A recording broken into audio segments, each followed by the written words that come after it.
I am Sophie Donovan Auberger of the class of 1927 from Elder High School.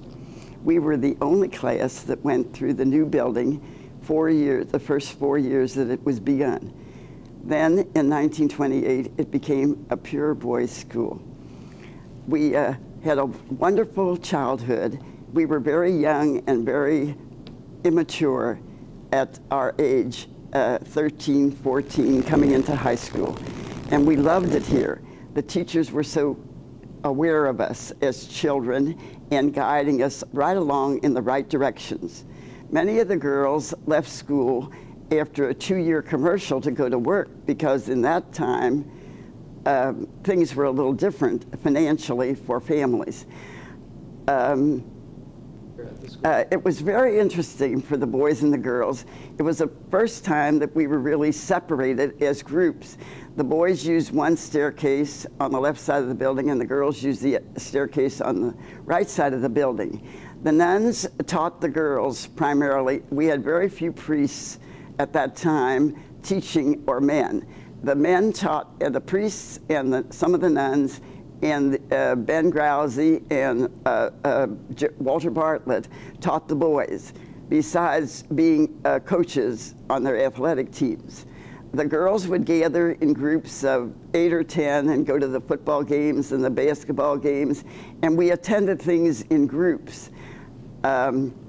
Sometimes, at the time, bridge was becoming very popular. So in our class, we had 2 groups of 8 girls each, and I belonged to both groups, and we learned to play bridge, and some of us became quite good at it and did it the rest of our lives. In the 20s, we were not that grown up that we became part of the roaring 20s. We were just simple young people growing up in a great high school, the first of its kind, and it was the togetherness and the family feeling that everyone knew everyone.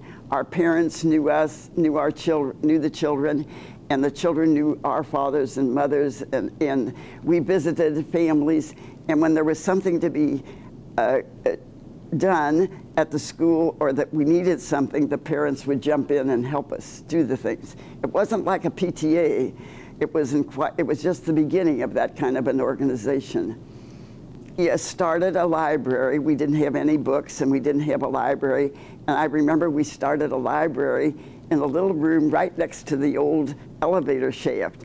And we would gather all of our old books from home, and we didn't have them recovered or rebound. We just used them in the first library.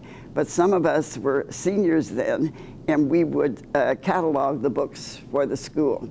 The one special thing about Elder at the time in the 1920s was the fact that we were so close to our teachers and to our parents, and we were guided by them in the right direction for education. And that's what really led me to go on to take up a teaching course at the university.